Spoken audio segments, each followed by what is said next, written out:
তব কথামৃতং তপ্ত জীবনং কবিভিরিদিতং কল্পসাপহং শ্রবণমঙ্গলং শ্রীমদততং ভুবি গিনন্তি যে ভুরিদা জানা। আমার প্রিয় বন্ধুরা, আজ আপনাদের কাছে শ্রী শ্রী রামকৃষ্ণের অমৃতবাণী কথামৃতের কিছু অংশ পাঠ করে শোনাচ্ছি। ইচ্ছে আছে কথামৃতে পুরো বইটা একটু একটু করে পড়ে আপনাদের শোনাবো আর আমিও শুনবো। যদি ভালো লাগে তবে একটা লাইক, কমেন্ট ও সাবস্ক্রাইব করে দেবেন। প্রিয় বন্ধুরা, আজ আমরা পরম পুরুষ শ্রীরামকৃষ্ণের মুখনিসৃত অমৃতবাণী কথামৃতের পরবর্তী অংশ পড়ব। সিঁড়ি দিয়ে উঠিয়া একবারে প্রথম কামরাটিতে ঠাকুর ভক্তগণ সঙ্গে প্রবেশ করিতেছেন।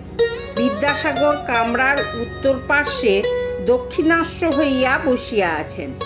সম্মুখে একটা চারকোনা লম্বা পালিশ করা টেবিল, টেবিলের পূর্বধারে একখানি পিছন দিকে হেলান দেয়া বেঞ্চ, টেবিলের দক্ষিণ পার্শ্বে ও পশ্চিম পার্শ্বে কয়েকখানি চেয়ার। বিদ্যাসাগর দু একটি বন্ধুর সহিত কথা কহিতেছেন। ঠাকুর প্রবেশ করিলে পর বিদ্যাসাগর দণ্ডায়মান হইয়া অভ্যর্থনা করিলেন। ঠাকুর পশ্চিমাস্য টেবিলের পূর্ব পার্শ্বে দাঁড়াইয়া আছেন, বাম হস্ত টেবিলের উপর, পশ্চাতে বেঞ্চখানা। বিদ্যাসাগরকে পূর্ব পরিচিতির ন্যায় এক দৃষ্টে দেখিতেছেন ও ভাবে হাসিতেছেন। বিদ্যাসাগরের বয়স আন্দাজ 62 কি 63। ঠাকুর শ্রীরামকৃষ্ণ অপেক্ষা 16 থেকে 17 বৎসরে বড় হইবেন। পরনে থান কাপড়, পায়ে চটি জুতা, গায়ে একখানা হাতকাটা ফানেলের জামা, মাথার চতুষ্পার্শ্বে উড়িষ্যাবাসীদের মতো কামানো। কথা বলিবার সময় দাঁতগুলি উজ্জ্বল দেখিতে পাওয়া যায়। দাঁতগুলি সমস্ত বাঁধানো। মাথাটি খুব বড়, উন্নত ললাট ও একটু খর্বাকৃতি। ব্রাহ্মণ, তাই গলায় উপবীত। বিদ্যাসাগরের অনেক গুণ। প্রথম হচ্ছে বিদ্যানুরাগ। একদিন মাস্টারের কাছে এই বলতে বলতে সত্য সত্য কেঁদেছিলেন। আমার তো খুব ইচ্ছা ছিল যে পড়াশোনা করি, কিন্তু কই তা হলো, সংসারে পড়ে কিছুই সময় পেলাম না। দ্বিতীয়, দয়া সর্বজীবে। বিদ্যাসাগর দয়ার সাগর। বাছুরেরা মায়ের দুধ পায় না দেখিয়া নিজে কয়েক বছর দুধ খাওয়া বন্ধ করিয়াছিলেন। শেষে শরীর অতিশয় অসুস্থ হওয়াতে অনেক দিন পর আবার ধরিয়াছিলেন। গাড়িতে চড়িতেন না, ঘোড়া নিজের কষ্ট বলিতে পারে না। একদিন দেখিলেন একটি মুটে কলেরা রোগে আক্রান্ত হইয়া রাস্তায় পড়িয়া আছে, কাছে ঝাঁকাটি পড়িয়া আছে। দেখিয়া নিজে কোলে করিয়া তাহাকে বাড়িতে আনিলেন ও সেবা করিতে লাগিলেন। তৃতীয়ত, স্বাধীনতা প্রিয়তা।